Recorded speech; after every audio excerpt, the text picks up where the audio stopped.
Olá, me chamo Helena, estou cursando aqui o curso de Linguística 2 e nesse trabalho iremos apresentar o trabalho proposto pelo professor Eduardo Kennedy sobre o processo de aquisição do bebê e em questão o trabalho proposto foi entrevistar 10 pessoas para saber as opiniões deles. A pergunta apresentada para essas 3 pessoas foi a seguinte pergunta: na sua opinião, de que maneira os bebês saudáveis de todo mundo conseguem adquirir a capacidade tanto de compreender quanto de produzir a língua que é falada ao redor deles? Afinal, como é possível que os bebês de todos os lugares do planeta rapidamente adquirem a língua de seu ambiente? A cada bebê ocorre um diferente tipo de aquisição e se inicia a partir da prosódia, já na gestação da mãe, com a língua falada. O bebê efetua a sua língua interior a partir da língua exterior. A aquisição da língua, como sendo o primeiro módulo, ela é considerada ilimitada. Com cada criança ocorre uma aquisição atípica ou típica. Uma criança passa por um processo em adquirir, armazenar e ativar o conhecimento em si. Quando ocorre um atraso nesse processo, ela pode ser considerada como um problema cognitivo. E nisso já pode ser detectado nesse processo de aquisição desse bebê, dessa criança. Esse problema cognitivo pode ser ao atraso na fala, ao atraso ao andar, em tentar imitar a língua em si. Nisso pode ser detectado já no início, nesse período de aquisição.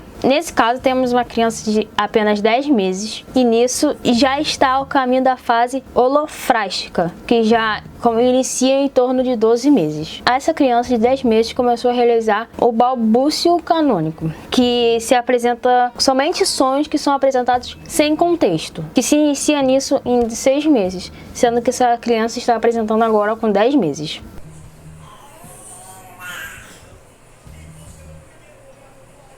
Essa criança podemos verificar que ocorreu um problema cognitivo. Uma das causas mais conhecidas são de deficiência intelectual. O baixo funcionamento cognitivo está associado a déficits no comportamento adaptativo, conhecido como síndrome de Down. Então podemos compreender que o caso dessa criança irá ultrapassar o tempo de aquisição e, sendo assim, se tornará o tempo de aprendizagem, que é totalmente diferente. O período de aquisição, a criança, o bebê, aprende naturalmente. O de aprendizado se torna obrigatório. No caso, se tornará por processos e outras coisas a mais. Retornando à pergunta inicial do trabalho, como é possível que os bebês de todos os lugares do planeta rapidamente adquirem a língua em seu ambiente? Nessa pesquisa, somente consegui realizar com 7 pessoas. Porém, dentre as 7 pessoas foram realizadas com pessoas de idade de 22 a 67 anos. Praticamente todas as pessoas responderam com a teoria de socio-interacionista, de Vygotsky, apresentando onde um atraso na fala seria resolvido com uma interação social, com uma comunicação social, através de escolas, através de fonoaudiólogas e assim demais. Ou simplesmente resolvendo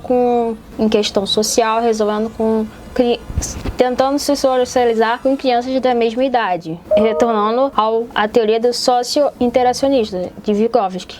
As respostas foram praticamente equivalentes a que a criança depende do convívio, da interação social para aprender a língua. Somente uma pessoa apresentou em que a criança poderia ter o período de aquisição da língua sozinha, em casa, mas com convívio social em torno dela. Porém, para aperfeiçoar essa língua, ela teria que ir à escola. Sendo assim, o bebê tem algumas tarefas no período de aquisição da língua. Por exemplo, adquirir a prosódia do ambiente, adquirir os fonemas da língua e adquirir a fonotática da língua. Sendo assim, todas as crianças ocorrem o período de aquisição com a língua. E assim, a partir dessa pesquisa, pude reparar que todas estão baseadas em somente uma teoria, que é a teoria do socio-interacionista. E assim encerro o meu trabalho. Muito obrigado e até a próxima.